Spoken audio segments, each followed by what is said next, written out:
ನೋಡಿ, ಈಗ ರಾಜ್ಯ ಸರ್ಕಾರ ಮತ್ತೆ ರಾಜ್ಯಪಾಲರ ನಡುವೆ ಎದ್ದಿರುವಂತಹ ಇದೊಂದು ಬಿಕ್ಕಟ್ಟಿದೆಯಲ್ಲ, ಒಂದು ವೇಳೆ ರಾಜ್ಯಪಾಲರು ಇವತ್ತಿನ ಮೊದಲ ದಿನದ ವಿಧಾನಮಂಡಲದ ಅಧಿವೇಶನಕ್ಕೆ ಬರದೇ ಹೋದ್ರೆ ಸುಪ್ರೀಂ ಕೋರ್ಟ್ ಕದ ತಟ್ಟೋದಕ್ಕೆ ಈಗ ರಾಜ್ಯ ಸರ್ಕಾರ ತೀರ್ಮಾನವನ್ನ ಮಾಡಿದೆ. ಮುಖ್ಯಮಂತ್ರಿ ಸಿದ್ದರಾಮಯ್ಯನವರು ಅಂತದ್ದೊಂದು ಹೆಜ್ಜೆಯನ್ನ ಇಡುವಂತ ಸಾಧ್ಯತೆಗಳಿದೆ.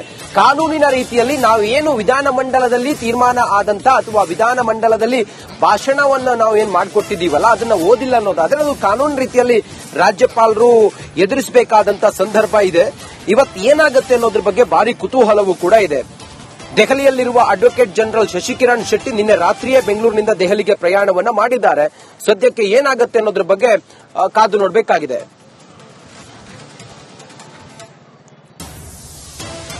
ನೋಡಿ, ಬೆಳಿಗ್ಗೆ 11 ಗಂಟೆವರೆಗೂ ಕೂಡ ಕಾದು ನೋಡ್ತಾರೆ. ಒಂದು ವೇಳೆ ರಾಜ್ಯಪಾಲರು ಬರದೇ ಹೋದ್ರೆ, ವಿಧಾನಮಂಡಲದ ಅಧಿವೇಶನಕ್ಕೆ ರಾಜ್ಯಪಾಲರು ಬರದೇ ಹೋದ್ರೆ ಸುಪ್ರೀಂ ಕೋರ್ಟ್ ಕದ ತಟ್ಟುವಂತಹ ತೀರ್ಮಾನವನ್ನ ಆಲ್ರೆಡಿ ಮಾಡಿದ್ದಾರೆ.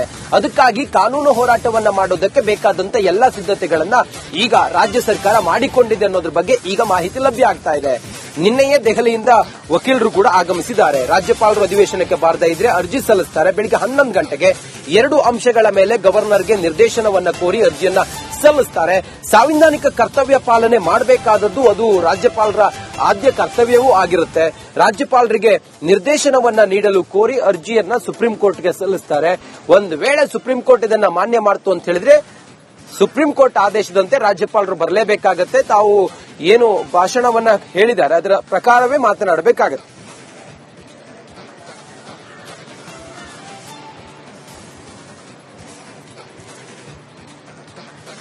ರಿಲ್ಯಾಕ್ಸ್.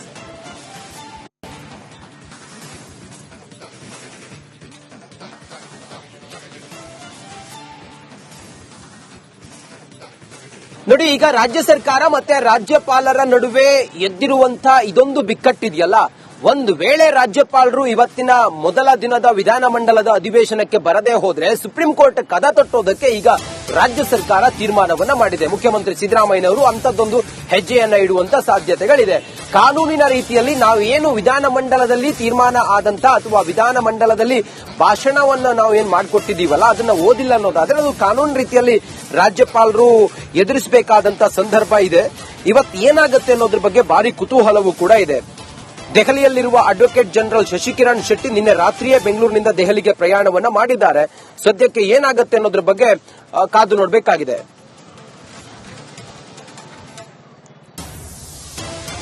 ನೋಡಿ, ಬೆಳಿಗ್ಗೆ 11 ಗಂಟೆವರೆಗೂ ಕೂಡ ಕಾದು ನೋಡ್ತಾರೆ. ಒಂದು ವೇಳೆ ರಾಜ್ಯಪಾಲರು ಬರದೇ ಹೋದ್ರೆ, ವಿಧಾನಮಂಡಲದ ಅಧಿವೇಶನಕ್ಕೆ ರಾಜ್ಯಪಾಲರು ಬರದೇ ಹೋದ್ರೆ ಸುಪ್ರೀಂ ಕೋರ್ಟ್ ಕದ ತಟ್ಟುವಂತಹ ತೀರ್ಮಾನವನ್ನ ಆಲ್ರೆಡಿ ಮಾಡಿದ್ದಾರೆ.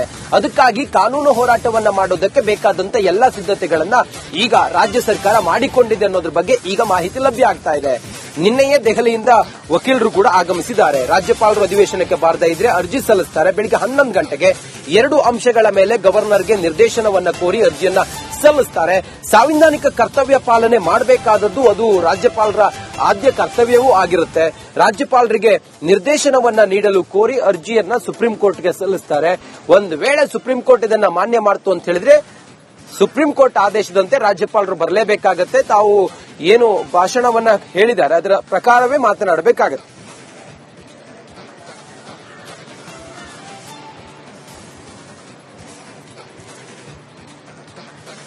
ರಿಲ್ಯಾಕ್ಸ್.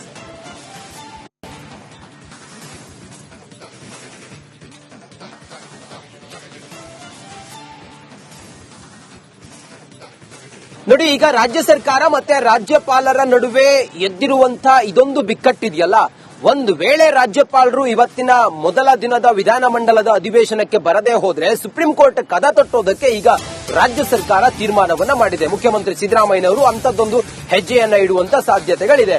ಕಾನೂನಿನ ರೀತಿಯಲ್ಲಿ ನಾವು ಏನು ವಿಧಾನಮಂಡಲದಲ್ಲಿ ತೀರ್ಮಾನ ಆದಂತ ಅಥವಾ ವಿಧಾನಮಂಡಲದಲ್ಲಿ ಭಾಷಣವನ್ನ ನಾವು ಏನ್ ಮಾಡಿಕೊಟ್ಟಿದೀವಲ್ಲ ಅದನ್ನ ಓದಿಲ್ಲ ಅನ್ನೋದಾದ್ರೆ ಅದು ಕಾನೂನು ರೀತಿಯಲ್ಲಿ ರಾಜ್ಯಪಾಲರು ಎದುರಿಸಬೇಕಾದಂತ ಸಂದರ್ಭ ಇದೆ.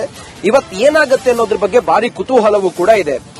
ದೆಹಲಿಯಲ್ಲಿರುವ ಅಡ್ವೊಕೇಟ್ ಜನರಲ್ ಶಶಿಕಿರಣ್ ಶೆಟ್ಟಿ ನಿನ್ನೆ ರಾತ್ರಿಯೇ ಬೆಂಗಳೂರಿನಿಂದ ದೆಹಲಿಗೆ ಪ್ರಯಾಣವನ್ನ ಮಾಡಿದ್ದಾರೆ. ಸದ್ಯಕ್ಕೆ ಏನಾಗುತ್ತೆ ಅನ್ನೋದ್ರ ಬಗ್ಗೆ ಕಾದು ನೋಡಬೇಕಾಗಿದೆ.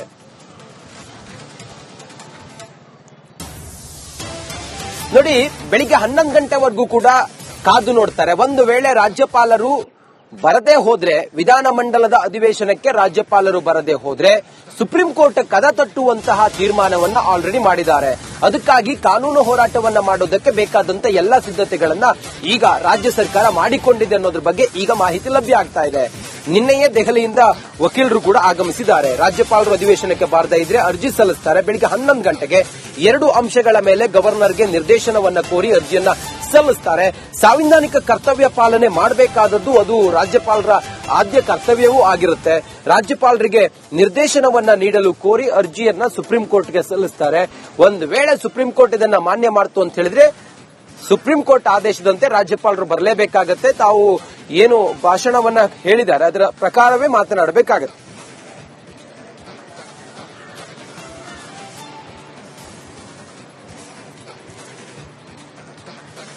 ರಿಲ್ಯಾಕ್ಸ್.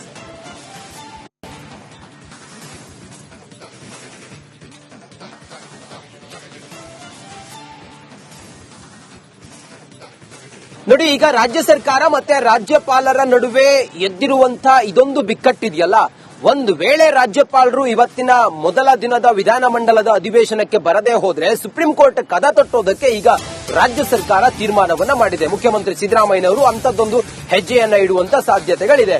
ಕಾನೂನಿನ ರೀತಿಯಲ್ಲಿ ನಾವು ಏನು ವಿಧಾನಮಂಡಲದಲ್ಲಿ ತೀರ್ಮಾನ ಆದಂತ ಅಥವಾ ವಿಧಾನಮಂಡಲದಲ್ಲಿ ಭಾಷಣವನ್ನ ನಾವು ಏನ್ ಮಾಡಿಕೊಟ್ಟಿದೀವಲ್ಲ ಅದನ್ನ ಓದಿಲ್ಲ ಅನ್ನೋದಾದ್ರೆ ಅದು ಕಾನೂನು ರೀತಿಯಲ್ಲಿ ರಾಜ್ಯಪಾಲರು ಎದುರಿಸಬೇಕಾದಂತ ಸಂದರ್ಭ ಇದೆ.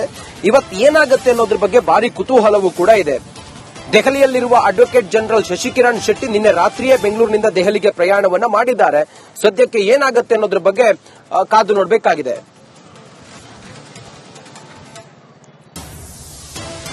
ನೋಡಿ, ಬೆಳಿಗ್ಗೆ 11 ಗಂಟೆವರೆಗೂ ಕೂಡ ಕಾದು ನೋಡ್ತಾರೆ. ಒಂದು ವೇಳೆ ರಾಜ್ಯಪಾಲರು ಬರದೇ ಹೋದ್ರೆ ವಿಧಾನಮಂಡಲದ ಅಧಿವೇಶನಕ್ಕೆ ರಾಜ್ಯಪಾಲರು ಬರದೇ ಹೋದ್ರೆ ಸುಪ್ರೀಂ ಕೋರ್ಟ್ ಕದ ತಟ್ಟುವಂತಹ ತೀರ್ಮಾನವನ್ನ ಆಲ್ರೆಡಿ ಮಾಡಿದ್ದಾರೆ.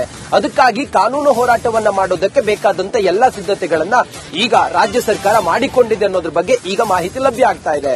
ನಿನ್ನೆಯೇ ದೆಹಲಿಯಿಂದ ವಕೀಲರು ಕೂಡ ಆಗಮಿಸಿದ್ದಾರೆ. ರಾಜ್ಯಪಾಲರು ಅಧಿವೇಶನಕ್ಕೆ ಬಾರದೇ ಇದ್ರೆ ಅರ್ಜಿ ಸಲ್ಲಿಸುತ್ತಾರೆ. ಬೆಳಿಗ್ಗೆ 11 ಗಂಟೆಗೆ 2 ಅಂಶಗಳ ಮೇಲೆ ಗವರ್ನರ್ಗೆ ನಿರ್ದೇಶನವನ್ನ ಕೋರಿ ಅರ್ಜಿಯನ್ನ ಸಲ್ಲಿಸುತ್ತಾರೆ. ಸಾಂವಿಧಾನಿಕ ಕರ್ತವ್ಯ ಪಾಲನೆ ಮಾಡಬೇಕಾದದ್ದು ಅದು ರಾಜ್ಯಪಾಲರ ಆದ್ಯ ಕರ್ತವ್ಯವೂ ಆಗಿರುತ್ತೆ. ರಾಜ್ಯಪಾಲರಿಗೆ ನಿರ್ದೇಶನವನ್ನ ನೀಡಲು ಕೋರಿ ಅರ್ಜಿಯನ್ನ ಸುಪ್ರೀಂ ಕೋರ್ಟ್ಗೆ ಸಲ್ಲಿಸುತ್ತಾರೆ. ಒಂದು ವೇಳೆ ಸುಪ್ರೀಂ ಕೋರ್ಟ್ ಇದನ್ನ ಮಾನ್ಯ ಮಾಡ್ತು ಅಂತ ಹೇಳಿದ್ರೆ ಸುಪ್ರೀಂ ಕೋರ್ಟ್ ಆದೇಶದಂತೆ ರಾಜ್ಯಪಾಲರು ಬರಲೇಬೇಕಾಗತ್ತೆ. ತಾವು ಏನು ಭಾಷಣವನ್ನ ಹೇಳಿದ್ದಾರೆ ಅದರ ಪ್ರಕಾರವೇ ಮಾತನಾಡಬೇಕಾಗತ್ತೆ.